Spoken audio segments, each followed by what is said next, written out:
yet, or like my Jesha Taylor would say, still yet. Motabombe, but that's the way he says it, still yet. He is buying vehicles for federal lawmakers who, in the first instance, have gotten these enormous allowances from the federal work, whatever. He is buying vehicles for them. Look at that kind of thinking. Just look at that kind of thinking. He's buying houses for judges, doing all kinds of things. Think about that. I need to take a commercial break because I need to pay bills. When I come back, we'll be looking at that, at the issue of the increase in electricity rates, fuel, etc., etc. And we'll be taking your calls. We'll be right back. Original person, where you dey? Where you dey? Original person, where you dey? Popular side. Original person, where you dey? Where you dey? Original person, where you dey? Popular side. Original person, where you dey? Where you dey? Original person, where you dey? Don't touch that dial. Daily Digest returns in a moment.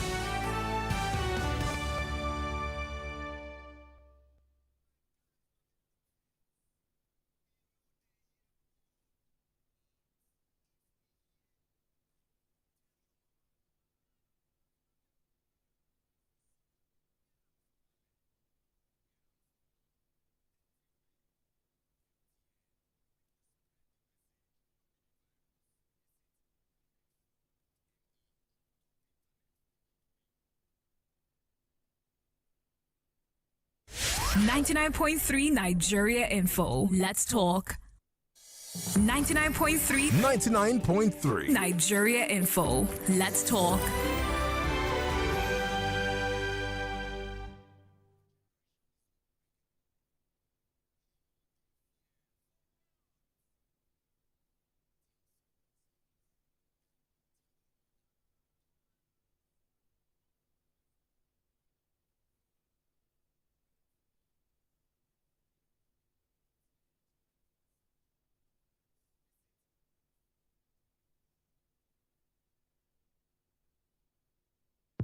Welcome back. Welcome back. This is Daily Digest with Jimi Disu.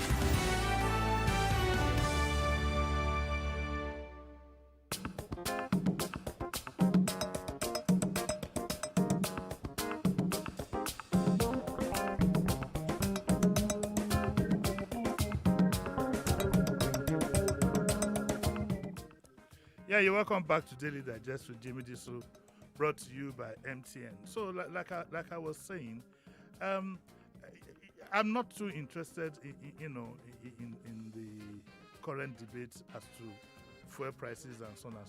It's as you lay your bed, so shall you lie on it.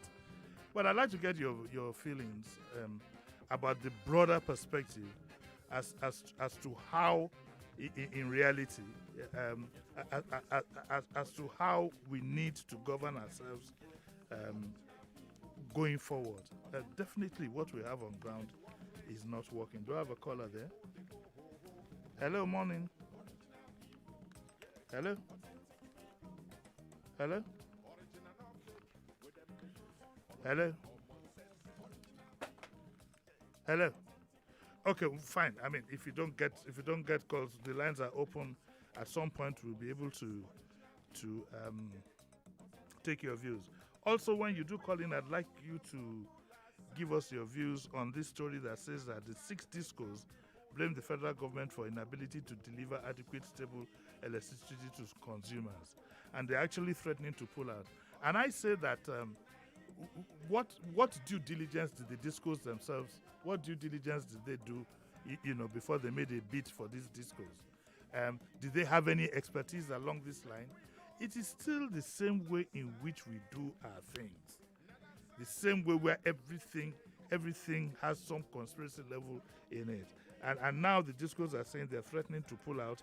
They're saying that they were sold a dummy, but you should have done your due diligence, at the appropriate time. So I'm going to also be asking for your views on this. And do I have a caller yet? Hello, morning. Morning. Uh-oh. Morning. Hello. Okay, we lost that. Okay, so when you do call in, I have so many stories to go through that I want you to set your minds on. Then there's another story here where the governor is quoted to have said that Lagos is now flattening the virus curve. And I say with due respect that I don't think Lagos is flattening any curve. Like I said, I'd like the governor, to show us evidence of how many people have been tested. Let's know what the population of Lagos is, how many people have been tested for this virus. Then let us then know what the population is and what percentage of the population has been tested.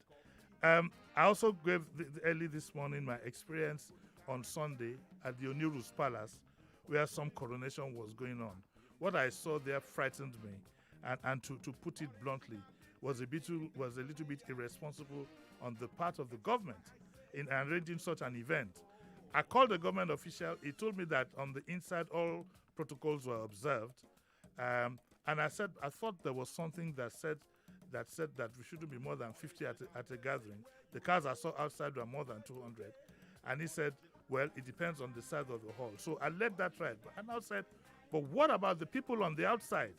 Let's assume there were 200 cars. There were 200 cars there, each car with a driver and 2 security officials.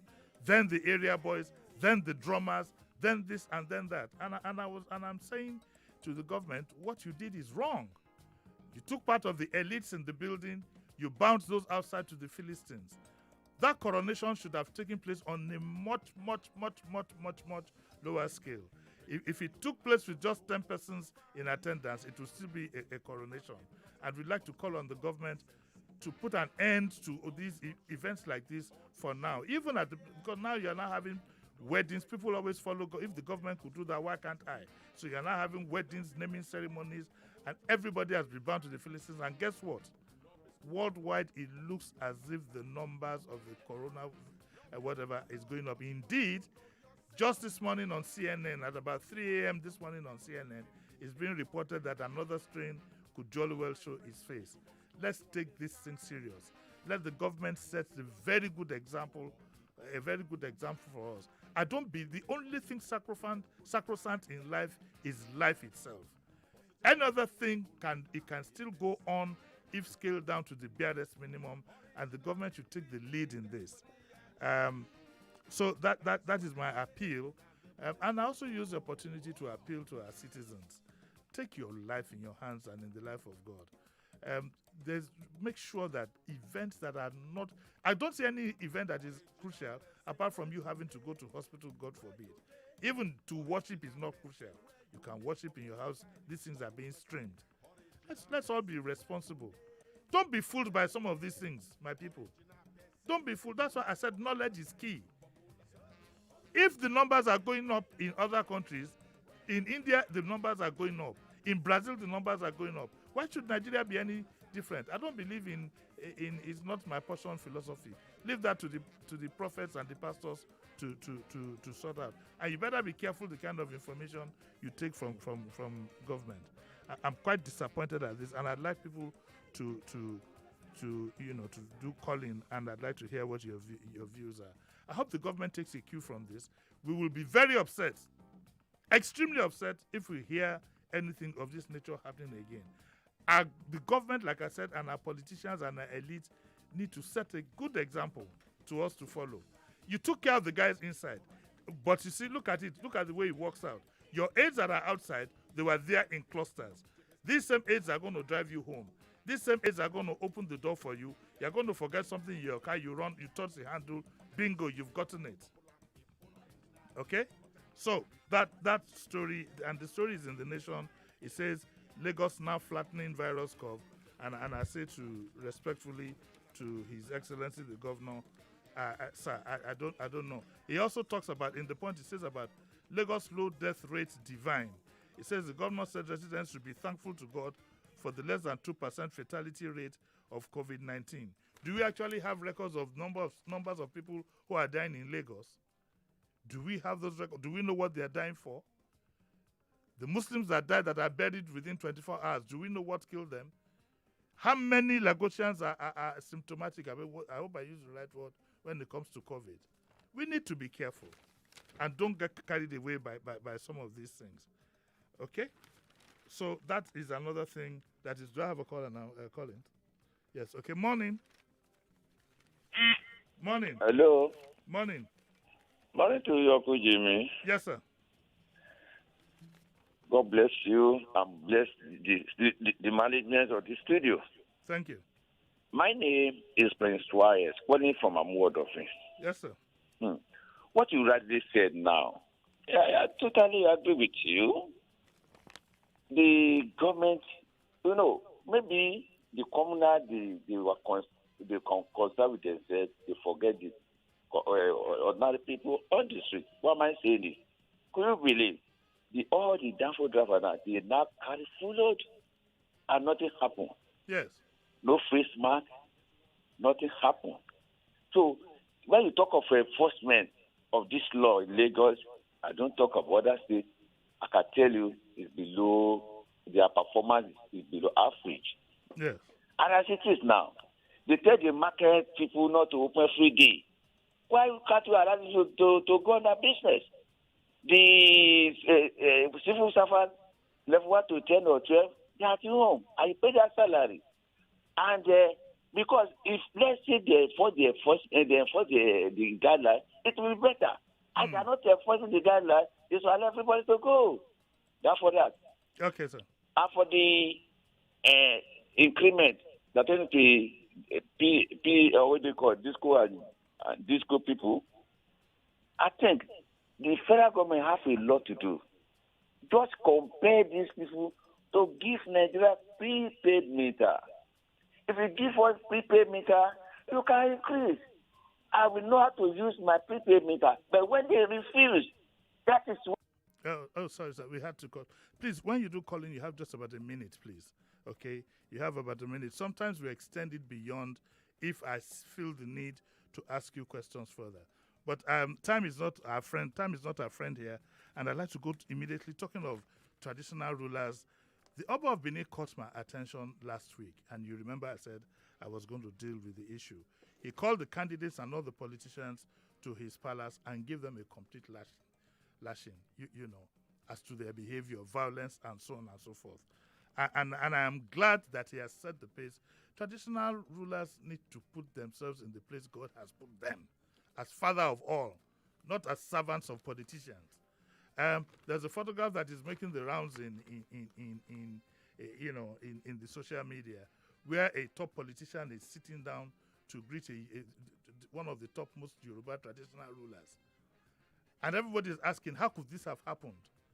How could you sit down to greet and one of the foremost traditional rulers, a top Yoruba politician, sat down to discuss with him? The Oba himself was standing. How could this happen? But let's get back to what the Oba of Benin was very, very straightforward. He didn't mince words. He didn't mince words. Let me read part of what he said. He said, I have noted that Benin, Edo State politics has been in the news for quite some time for all the wrong reasons. I have been having sleepless nights for some days. We are all from Edo State. We are no strangers. I became so worried when the conflict between the Shomole and the Obaseki started. I have a personal relationship with almost everybody here. I'm not sure I will call Philip Shuaibu my son again because of the way Shuaibu is going. Shuaibu refused to honor his assurances to me. You do not say something to me and go against it. Shuaibu, by the way, is the deputy governor. He says, why do you want lives to be lost by arming thugs who will later hide the guns? Enough is enough. Let the election in Edo State be peaceful. Be mature and be proud of Edo State. Do not make Edo State a laughing stock. Then he pointed to him and said, Shuaibu, behave yourself. Calm down. I learned to control thugs. Tell your boys to a ceasefire and drop their arms. Let your boys calm down. Must it be a do-or-die affair? Do not turn Benin into a city of thugs. Do not kill yourselves because of public office. Stop the shooting. I am very sad about what is happening in Edo State. This is the worst scenario. Let us eschew violence and give peace a chance. Anyway, at the end of the day, it led to the two candidates hugging themselves. But this is what is expected of our fathers of all. They should not be partisan. They should not be partisan. The Oba of Benin did not say that the Benin people should vote for a certain candidate or he will throw them in the lagoon. This is the way, this is what is expected of traditional rulers. Not to be partisan. And to be father of all, he pointed and the deputy governor said, why are you? He was very straightforward and gave him a good ticking off. But some of our royal fathers have compromised, and that's why they find themselves in this position. You need to, the story is in the Nation of September 3, and you need to get a full account of what happened. He even said to John Odige Oyegun that I expect you to be father of. He told him in everybody's presence, I expect you to be father of all. And he says, I will hold you responsible if you do not use your elder statesman status to stop the violence in Edo State. Stopping short of asking them to swear to some oracle, the Oba has read the diatribe, and I have a very strong feeling that his views will be well respected. His views will be well respected because in the very first instance, he has put himself in a position of respect. And that is what I hope our other traditional rulers will learn a lesson. From this. Okay, so it's now 9:23. I think it's time for me to take a short break. When I come back, I'll take one or two more calls, and then I'll go to some other issues. There's so many issues that are coming up here that I'd like to sensitize you about. Don't go away. We'll be right back after the commercial. Don't touch that dial. Daily Digest returns in a moment.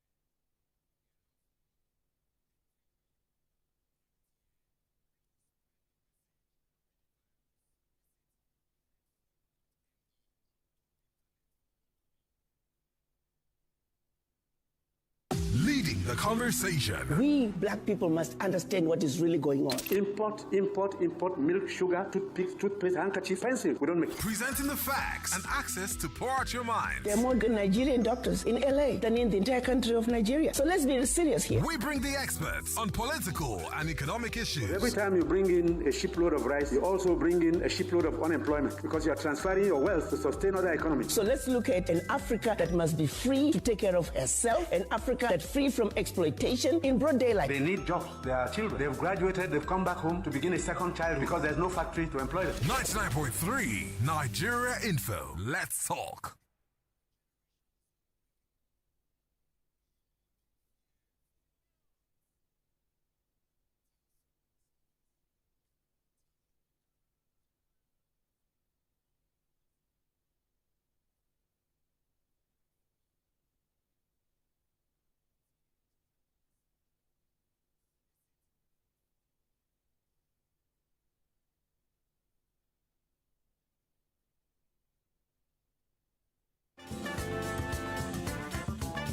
You're listening to Jimi Disu, right here on 99.3 Nigeria Info.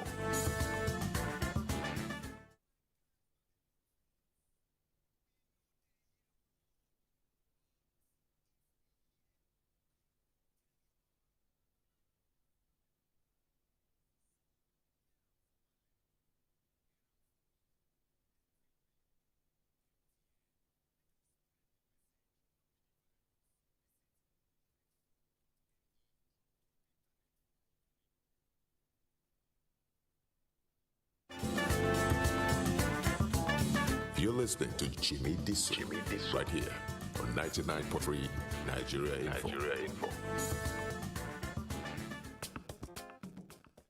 Yeah, you're welcome back to Daily Digest with Jimi Disu, brought to you by MTN. Another issue that I'd like you to think about, I'll bring up about 2 or 3 more, just to set you thinking, really. Now, you remember that a helicopter crashed on some buildings in Okwebi area last week. And the Lagos State government immediately took up responsibility to effect some repairs of the building. Now, I have somebody sent in a contribution here that set me thinking. And it's attributed to a Dr. Kazim Bello, who actually lives in America. And he raised the point that I'd like us to think about. And he said that he is advising the governor not to set a bad precedent renovating premises that have been involved in an accident. According to him, it was not a national or natural disaster. It was an accident, and therefore, the owners of the helicopter, their insurance should have been the one effecting the repairs of that building. Okay, and I just thought that I should bring it. Dr. Bello is the president Nigerians in diaspora in the New Jersey chapter, and he says that when accidents happen like that, it was the owners of the aircraft. Their insurance should have been the ones repairing the building and not the government. And he says that, look, whilst he acknowledges the governor's zeal and whatever, it is a dangerous precedent that has been set in such a case for government to get involved in what was a private thingy. I'd like us to think about this. In principle, I think the governor did well. It was a quick reaction, but we cannot take our minds off the precedents that has been set. So if a bus runs into a building, the government wants to repair it, and stuff like that. So I'd like us just to think about these things. Now let us understand that governance is not about sentiment. It's about laws, rules, and precedents. Okay, governance it's about laws, rules, and precedents. And the lawyers and those who are involved in governance would like their contributions to find out whether what the governor did was legal. Now, we will not say whether what he did was right or wrong, because to be honest with you, an helicopter crash is not something that we fathom. But then the question is, what does the law say? And what does the precedents do? So let us have an academic exercise on this and find out the implications of this reaction from the government. When our lines open again, I'll be expecting contributions from that. But before that happens, I'd also like to react to a story that I saw in the papers. And it says here, it's in The Nation, it says, I will offer quality representation, says Abiru. Now, I was playing a prank yesterday. Wenga Kosile, he wrote something in a tweet. I saw it. Do you know Mr. Tokunbo Abiru? And I replied, I don't know him, but I do know Gbadamosi BOG. By the way, Gbadamosi is the PDP candidate for the same senatorial seat that Abiru is going to contest. And Gbadamosi is going to be here on Saturday, 8 a.m. on the discourse, okay? I will take Gbadamosi for 1 hour. All of you know Gbadamosi is an enfant terrible. He doesn't hold punches. Of course, you'll also remember him in the Funka Kindele saga, but he has publicly apologized. The Attorney General has forgiven him, and we move on from there. But I'd be more than glad to also have Abiru come in at a later date, and let's hear what he too would have to say. I'm not going to be betting with anybody as to how that election will go. I think it's a fait accompli. We all know which way these things go. The only thing that excites me is that the Southeast, the Lagos East rather, would most likely be benefiting from a good senator, well-grounded senator, because Gbadamosi is well-exposed, well-educated, and then Abiru is a former MD of a bank. That is a very good place to start from. And we hope that in futures, it will be the benchmark for us choosing our senators. It won't be like the most popular person. It won't be these senatorial seats and House of Reps seats will not be rewards for loyalty.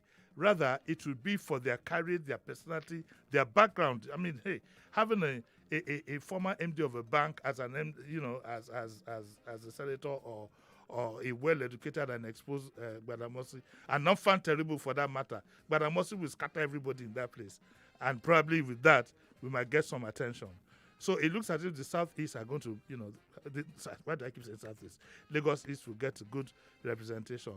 Now, I also hope this will translate to 2023, especially in Lagos Central. Lagos Central is the heartbeat of Lagos. Whether anybody likes it or not, it is the heartbeat of Lagos. And our leaders have neglected that slot for too long. And that's why I believe is one of the reasons. Now, this is not to bring down the incumbent. I have nothing against her. By the way, it's her birthday in about a week from now. She has put up a notice, which I tweeted yesterday, that she, in regard to COVID and whatever, she's not having anything. And I plead with people not to flock to her house. Because now you hear, I remember Aketi, when Aketi said he was in isolation, people were still flocking, Lucky governor, he's not feeling too well. No. The woman says she wants to spend it quietly. The distinguished senator says she wants to spend it quietly. Please do her that honor. And I thank her for doing that. Now what I will plead with her to do is to make sure that their security people do not allow people congregate in front of the house, singing songs and so on and so forth. Let everybody stay in his or her house. So I'm so glad she did that. So it's not anything to... People don't even know. When I tweeted yesterday that I was happy with that announcement, somebody said, he has something good to say about her. People don't even know that I had come across this lady long ever before she ever thought she was going to be a senator. I had known her, met her, and she might not remember. I'd known her right from her university days. So it's nothing personal. But I believe that Lagos Central deserves much better representation at senatorial level.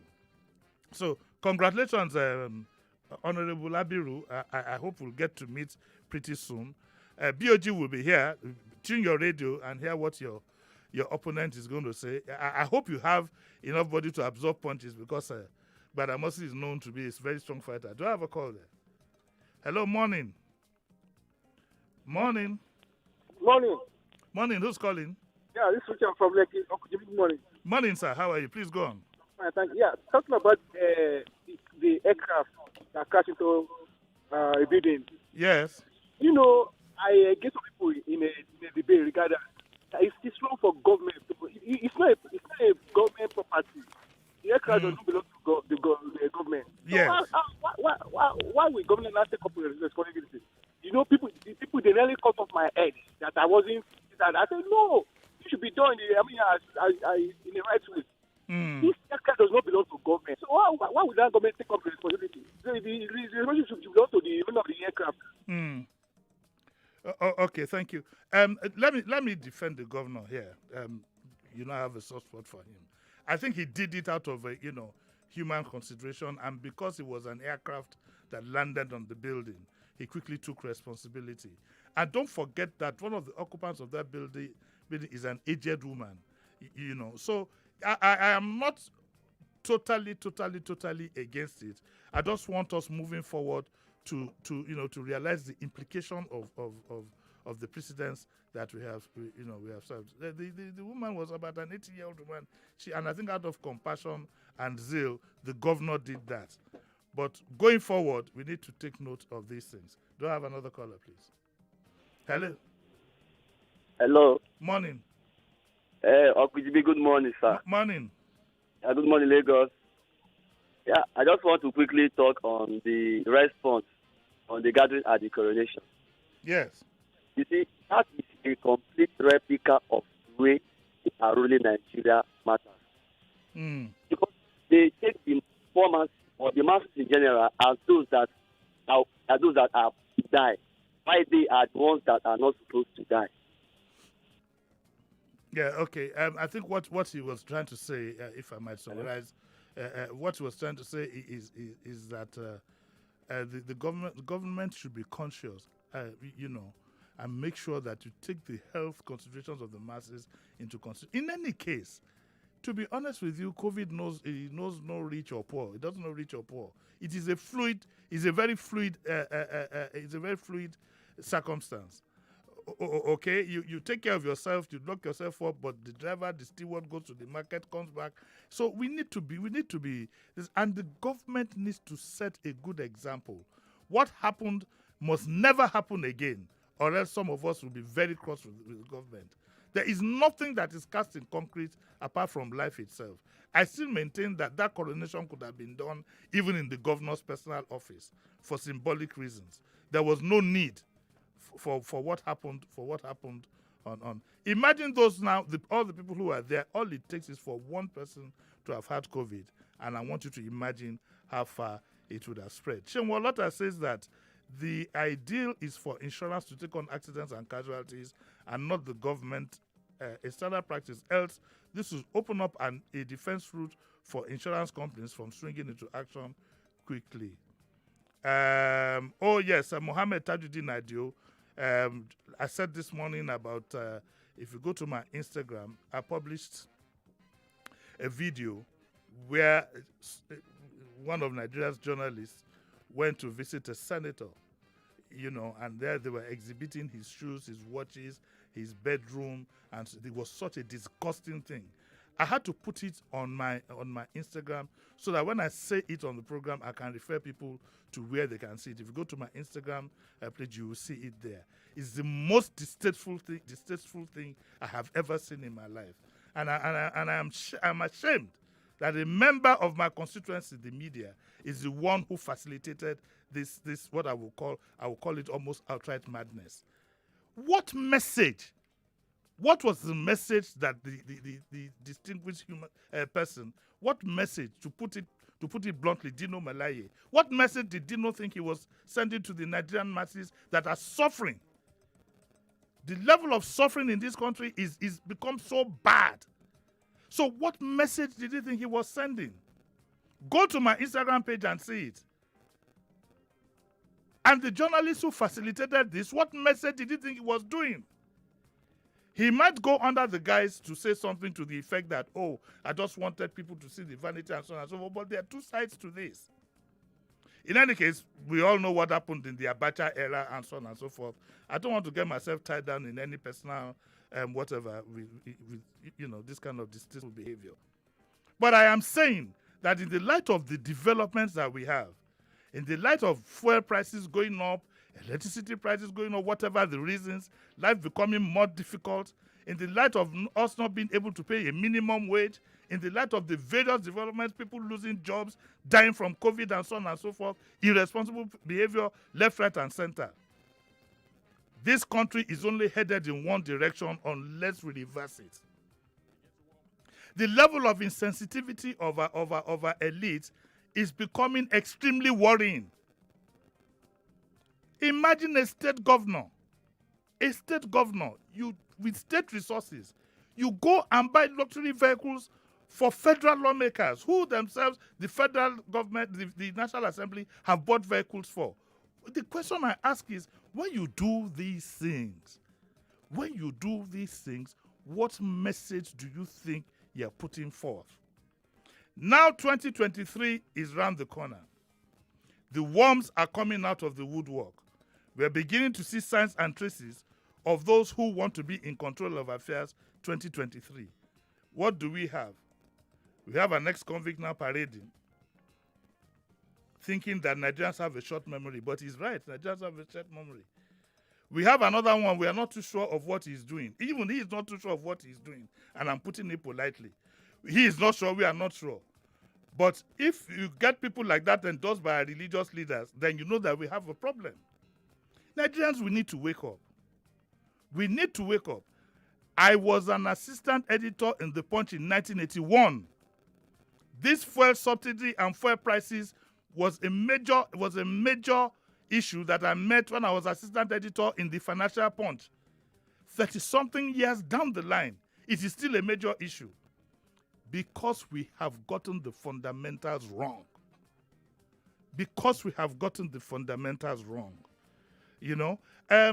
This is what Mohammed Tajuddin Adio says. He says, I watched Dino's shameless exhibition of wealth. I believe I also watched it.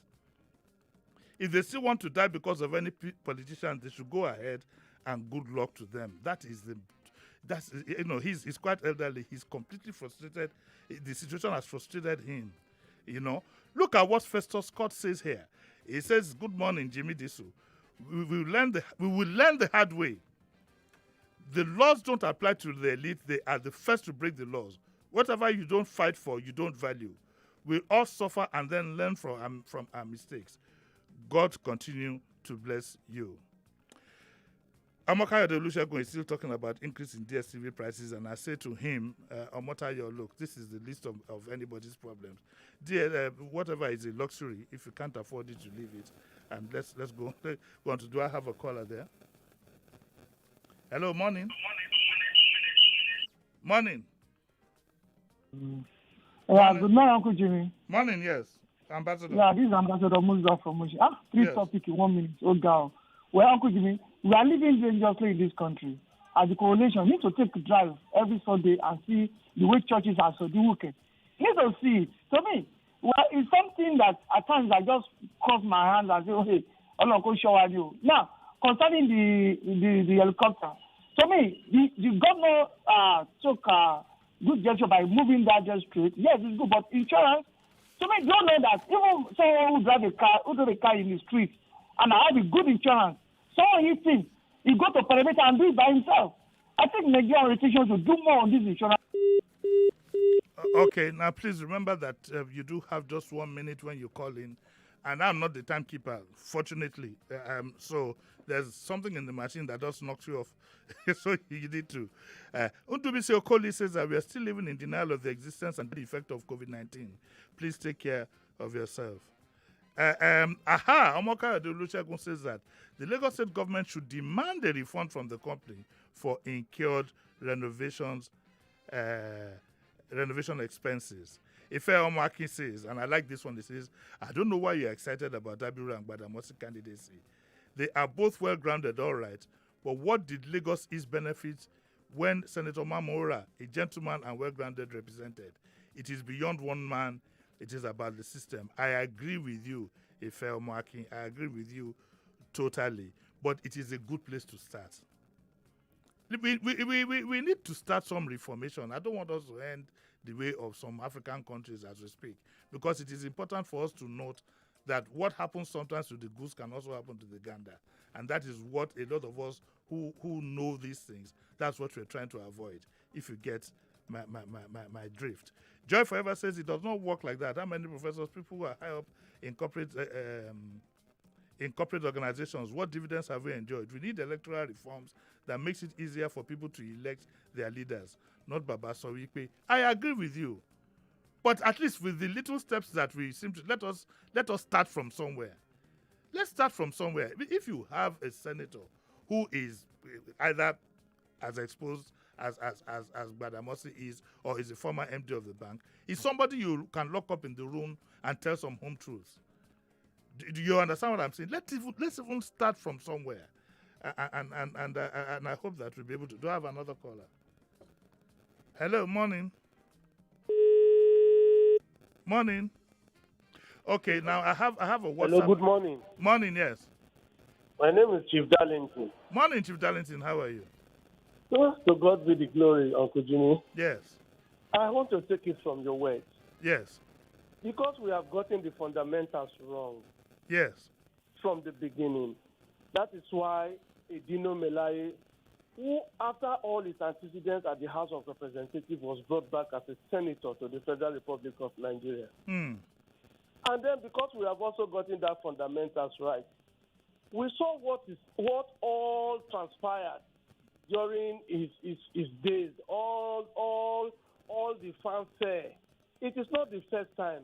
You remember severally, even in the face of hunger and poverty, he often displays his wealth in form of vehicles. Yes. Power bike and all of that. It's a slap. This is another way of slapping the poor man, the masses, those who voted the likes of Dino Melaye. We have many of them in power today. It is because we do not really know where we are going to. Nobody is thinking of the future of this country. Anybody comes up today, the political party gives us whoever they want us to vote for.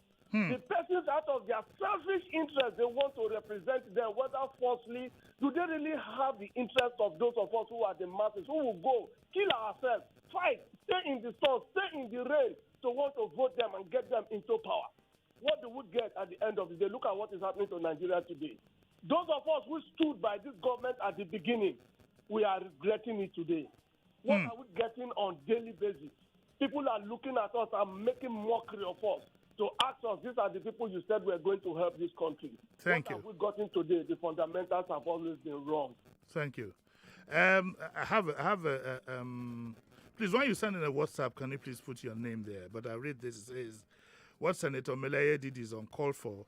He's not different from Hush Puppy and co. But what about the man who facilitated it? It would be nice to know what was at the back of his mind.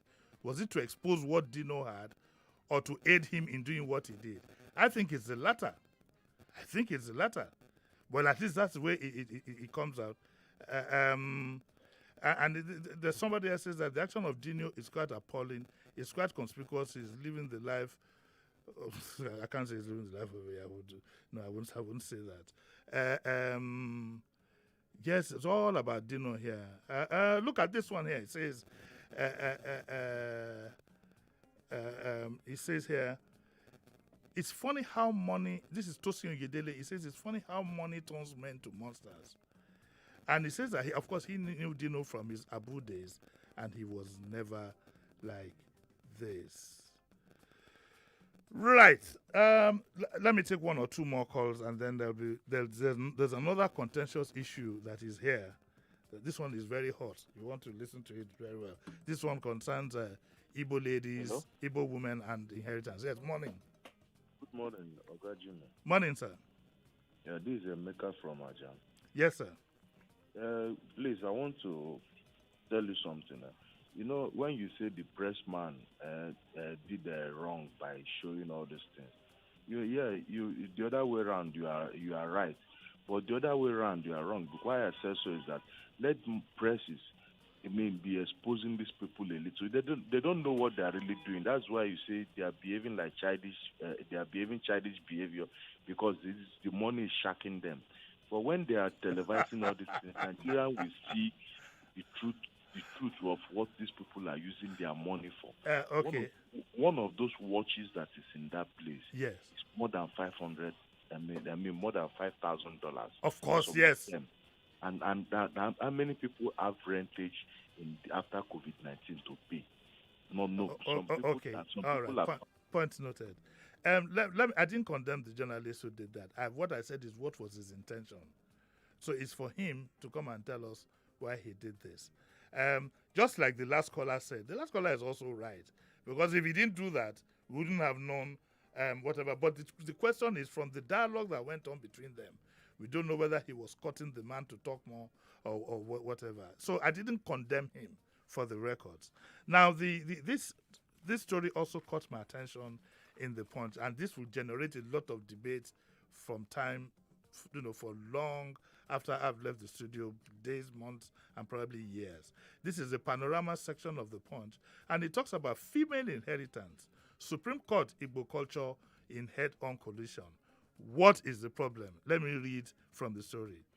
It says that the apex court in what has been described as a landmark decision upheld the right of a female child. This is in Igbo land. The right of a female child to inherit the property of her father in a unanimous decision. By that judgment, the court voided the age-long Igbo tradition and customary law, which forbade a female child from inheriting her father's estate. If this story is anything to go by, what it means is that in the past, a woman could not inherit anything from her father's estate. I wonder what happened if she was an only child. But with the Supreme Court's decision now, if a father dies intestate, the law doesn't compel him. If you have a will, fair enough. I think it means that if he died, because I think the law allows you to give your property to whoever you like. But if he dies intestate, then the woman has an equal right. And I believe in that. And so it says that the Supreme Court voided the tradition and custom on the grounds that it was discriminatory and conflicted with the provisions of the Constitution of the Federal Republic of Nigeria. How did all this come about? A lady called Gladys had sued. It's a case of appeal marked filed by Mrs. Lois Chituru Okeje, wife of the late Lazarus Ogbonna Okeje, and their son Enyinaya Lazarus Okeje, against Gladys Ada Okeje, who is the deceased daughter, okay? I think she was denied inheritance. Now the court says that it says that the trial court found out that she was the daughter to the deceased and she was qualified to benefit from the estate of her father, who died intestate without a will in 1981. This is a landmark judgment, and it says in its judgment, the Supreme Court held that the Court of Appeal was right to avoid the Igbo native law and custom that disinherited female children. And Justice Bode Rosevival, who read the lead judgment, held that no matter, now listen to this very carefully, it says, no matter the circumstances of the birth of a female child, I think no matter the circumstances means that even if she was born out of wedlock, even because there are no bastards in Nigeria. I heard some pastor calling some media person a bastard yesterday, and so there are no bastards in Nigeria. For as long as there is an identified father, there is nobody you can call a bastard, okay? And so it says that where's the line now? It says that no matter the circumstances of the birth of a female child, she has the right to inheritance in her father's estate. This is what Justice Rosevival said. And he said, no matter the circumstance of the birth of a female child, such a child is entitled to an inheritance from her late father's estate. The Igbo customary law, which disentitles a female child from partaking in the sharing of her deceased father's estate, is a breach of the fundamental rights provision guaranteed to every Nigerian. Now, of course, the judgment has evoked mixed reactions, and I'd like you to quickly call in. I'll take one or two more calls to air your views. Remember now, this is between law and culture. Which one should be supreme? I'll take a caller there now. Hello, morning. Hello, morning. Morning. Oh, I missed that one again. Morning. Okay, I lost that. I think you can continue to air your views. Hello, if you can get in later in the day. Hello, yes, morning. Yeah, it's Richard. Richard, very quickly, you have 1 minute. I need to get out of here now. Yeah, it's a good one. I think I like it. They should also apply it to Nigerian law generally. I think it's okay. Okay, thank you. Thank you very much. Well, I have to get out of here. Collins is here. He's gonna be up in less than 2-3 minutes. He'll be up. It's his time. I'll be back again tomorrow. Okay. I hope you all had a nice time. Tomorrow, of course, is Wednesday. It's Dear Bumi. And there are two ladies that are determined to deal with me tomorrow. The identity of the two ladies I will keep till tomorrow. But I'm sure they are in for a tough time. I know how to deal with them. I've known them all their lives. They have known me all their lives. So it's going to be quite interesting. It's going to be quite interesting. They'll be there with me tomorrow. So that's what you need to look for. And then we'll be back on Thursday. On Thursday, we're very likely, we couldn't take on the LASEPA, the head of LASEPA last time because she was ill. Now I think she's okay. It will be good to have her in on Thursday. And then on Saturday, the discourse, we are going to have Babatunde Gbadamosi, enfant terrible of Lagos State.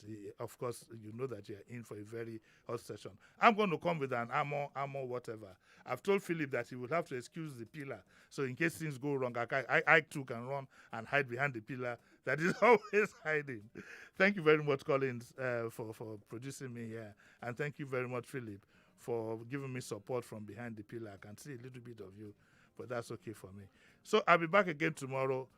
All the issues I've raised, think about them dispassionately. Remember, in everything we do, knowledge is key. I'll see you tomorrow. You're listening to Jimi Disu right here on 99.3 Nigeria Info.